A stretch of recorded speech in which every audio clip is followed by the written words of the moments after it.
Pada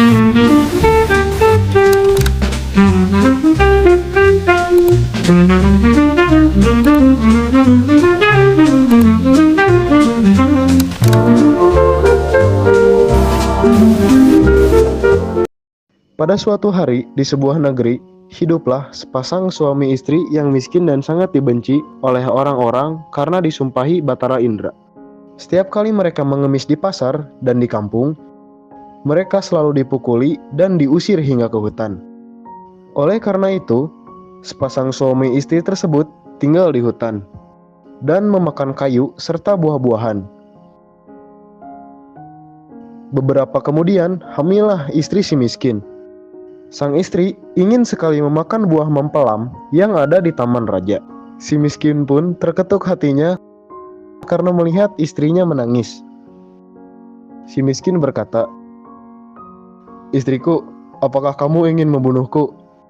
Apakah kamu lupa dengan hal yang terjadi pada kita di masa lalu?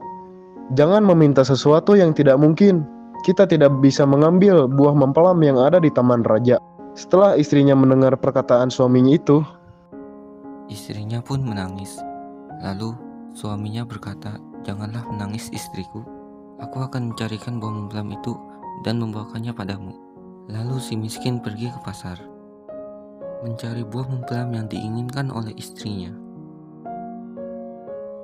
Sesampainya di pasar, ia ragu untuk meminta buah mempelam tersebut, karena ia takut orang akan memukulinya. Pedagang buah itu pun bertanya, "Hai miskin, apa yang kamu inginkan? Jika Tuhan memiliki belas kasihan, berikanlah saya sebiji mempelai yang sudah busuk itu." Orang yang ada di pasar pun terketuk hatinya karena mendengar kata-kata si miskin. Lalu orang-orang yang ada di pasar itu memberikan si miskin buah, mempelam, makanan, dan pakaian. Si miskin pun heran, karena biasanya dipukuli dan diusir oleh orang pasar-pasar itu. Dengan perasaan bingung, si miskin kembali ke hutan untuk menemui istrinya. "Istriku, ini buah mempelam yang kau inginkan dan ada makanan, serta pakaian yang diberikan oleh orang-orang pasar." Istrinya pun menolak mentah-mentah dan menginjak-injak barang-barang yang dibawakan oleh si miskin. Istrinya menangis dan tidak mau makan jika buah tersebut tidak berasal dari taman raja. Istrinya pun berkata, "Biarkan saja aku mati di sini."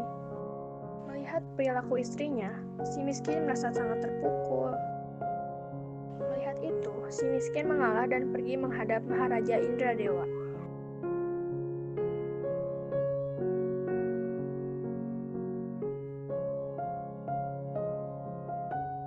Ia pun masuk ke dalam kerajaan, lalu Baginda Raja berkata, "Hai miskin, apa yang kamu inginkan?" Si miskin pun berkata, "Tuanku, hamba datang ke sini hanya untuk meminta buah mempelam yang sudah jatuh ke tanah tuanku. Apa yang akan engkau lakukan dengan buah mempelam itu?" "Untuk diberikan kepada istriku yang sedang hamil, tuanku. Tolong ambilkan setangkai mempelam untuk orang miskin ini." Kemudian diambillah buah mempelam tersebut untuk si miskin. Setelah mengambil buah mempelam, si miskin pun pulang, sambil membawa buah mempelam untuk istrinya.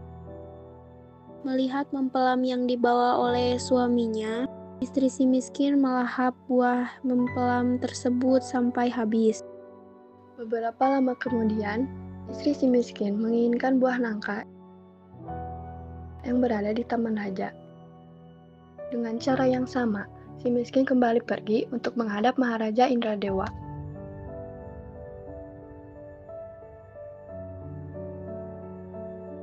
Tak lama kemudian, si miskin kembali sambil membawakan nangka yang diinginkan oleh istrinya.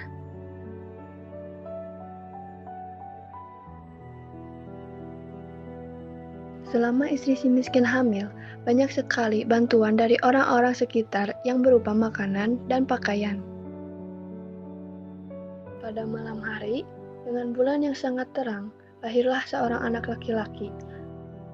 Anak tersebut diberi nama Marakarma, dengan arti anak yang lahir dalam kesusahan.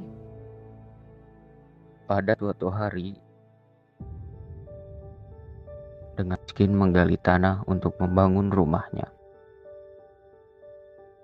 Saat menggali tanah, ia menemukan emas. Istrinya pun datang dan berkata, "Emas ini takkan habis sampai suamiku." Setelah kembali dari membeli barang, sang ayah menimang anaknya dan berkata, "Jika engkau sungguh-sungguh anak, jadikanlah negeri di hutan ini dengan kota, istana, rakyat, menteri, dan raja-raja." Berkat doanya, terkabullah semua permintaan. Si miskin diberi gelar Maharaja Indra Angkasa, sedangkan istrinya menjadi Ratna Dewi, dan negeri itu dinamakan Puspasari.